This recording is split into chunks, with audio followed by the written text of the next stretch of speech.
શ્રી વલ્લભાધીશ કી જય, શ્રી ગુસાઈજી પરમ દયાલ કી જય, શ્યામ સુંદર શ્રી અમને મહારાણી કી જય, શ્રી હરિરાય મહાપ્રભુ કી જય, ગોકુલ નાથ કી જય. આપણે શ્રી ગુસાઈજી વિશે રસપાન કરીએ છીએ. તેમાં ચોથી બેઠક આવી છે રાધાકુંડની બેઠક. શ્રી ગુસાઈજીની બેઠક રાધાકુંડની ઉપર શ્યામ તમાલની નીચે છે. ત્યાં આપ બિરાજ્યા. ત્યાં એક દિવસ બિરાજ્યા હતા. ત્યારે ત્યાં રઘુનાથદાસ ગોળિયાએ આવીને દંડવત કરી વિનંતી કરી, મહારાજ આપ સ્વામિનીજીનો સ્વકીયત્વ માનો છો? ત્યારે આપે આજ્ઞા કરી, હા અમે સ્વકીયત્વ માનીએ છીએ. તેણે કહ્યું, અમારો તો પરકીયત્વ માને છે. ત્યારે આપે આજ્ઞા કરી, એક કાગળ લાવો અને આ કુંડમાં નાખો. ત્યાંથી સ્વામિનીજી હસ્તાક્ષર લખીને મોકલ્યા. તે પ્રમાણે માન્યા. કોરો કાગળ લઈને કુંડમાં નાખ્યો. તે તરત જ ડૂબી ગયો અને નિકુંજમાં સ્વામિનીજી બિરાજતા હતા. ત્યાં લલિતાજીએ વિનંતી કરી, આ કાગળ શ્રી ગુસાઈજીએ મોકલ્યો છે, ગોળિયાથી વાત થયો છે. સ્વામિનીજીએ એક શ્લોક લખી દીધો. ત્યારે ગુસાઈજીએ એક વૈષ્ણવને કહ્યું, આ કાગળ લઈ આવો. વૈષ્ણવે તે કાગળ લઈને ગુસાઈજીને આપ્યો. કાગળ શ્રી સ્વામિનીજીની ઈચ્છાથી પડ્યો નહીં.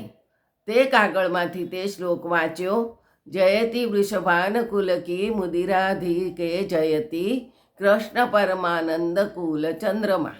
શ્રી ગુસાઈજીનો આ શ્લોક વાંચતા જ બધા ઘોડિયા નિરુત્તર થઈ ગયા. પહેલાં જે ગુસાઈજીએ ઉત્તર આપ્યો હતો ત્યાં સ્વામિનીજીએ લખી મોકલ્યો હતો. ત્યારે ગોળિયાએ જાણ્યું કે ઠાકોરજી અને સ્વામિનીજી શ્રી ગુસાઈજીના વશમાં છે. આ ચરિત્ર શ્રી ગુસાઈજીએ રાધાકુંડની બેઠકમાં પ્રગટ કર્યું હતું. હવે પાંચમી ચંદ્ર સરોવર અને છઠ્ઠી પણ ચંદ્ર સરોવરની જ છે.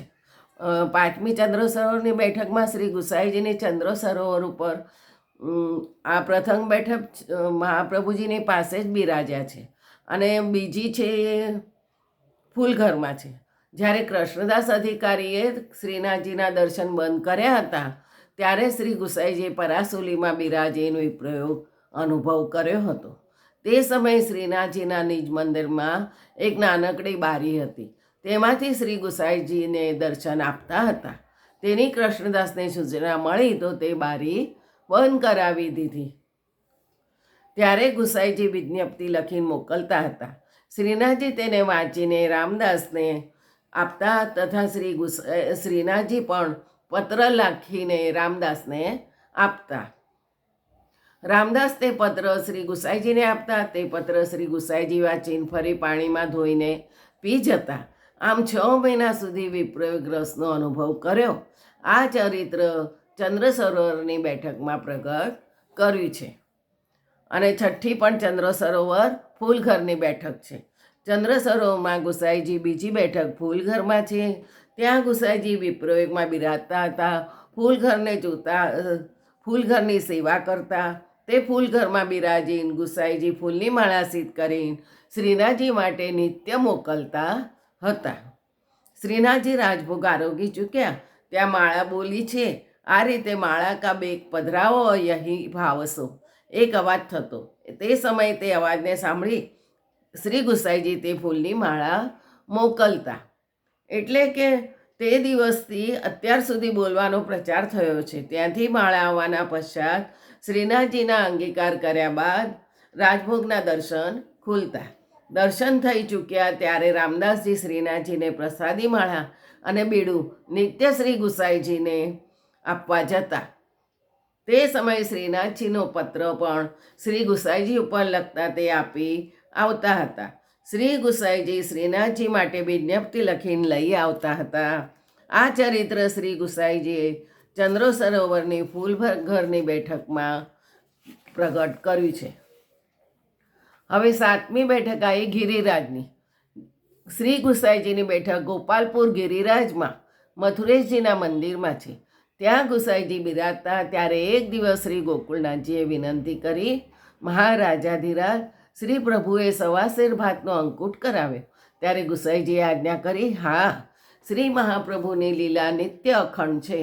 આવું કહીને શ્રી ગોકુળનાથજી અને શોભાબેટીજીને મહાપ્રભુજીએ અલૌકિક દર્શન કરાવ્યા. આ ચરિત્ર ગુસાઈજીએ ગોપાલપુરમાં મથુરેશજીના મંદિરમાં પ્રગટ કર્યું હતું. હવે આઠમી શ્રી કામવન શ્રીકુંડ.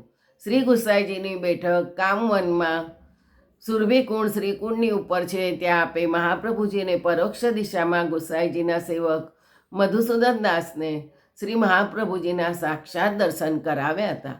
તે મધુસૂદન દાસ શ્રી મહાપ્રભુજીની સેવા નિત્ય કરતા અને સર્વોત્તમ જપ નિત્ય કરતા. દૂધ પીને રહેતા અને મનમાં આ મનોરથ હતો કે મહાપ્રભુજી સાક્ષાત દર્શન આપશે ત્યારે ઉઠીશ. એમ કરતાં 1 મહિનો થયો ત્યારે ગુસાઈજી ત્યાં પધાર્યા. 3 દિવસ સુધી બિરાજ્યા. ત્યાર પછી ગુસાઈજી ગોકુળ પધાર્યા. પછી 6 માસ થતાં મહાપ્રભુજીએ કોટી કંદર્પ લાવણ્ય સ્વરૂપના દર્શન આપ્યા અને આજ્ઞા કરી, મધુસૂદન દાસ, તને આટલું મોડું થતે નહીં, પરંતુ તે ગુસાઈજીને અહીં પધારીને તને દર્શન આપ્યા ત્યારે તું ગુસાઈજીમાં અને મારામાં તે ભેદ બુદ્ધિ કરી બેસી રહ્યો. પ્રથમ તો વૈષ્ણવને દાસનો હઠ કરવાનો ધર્મ નથી, એટલે તને આટલું મોડું થયું. જો વિરહ હોય તો મારા વંશના બાળક જ્યાં બિરાજે ત્યાં જઈને દર્શન કરવા. મુખ્ય આ જ ઉત્તમ છે. આ ચરિત્ર શ્રી ગુસાઈજીએ કામવનમાં સુરભીકુંડમાં ઉપર પ્રગટ કર્યું છે. બીજું આવતીકાલે જોઈશું. જય જય શ્રી ગોકલેશ.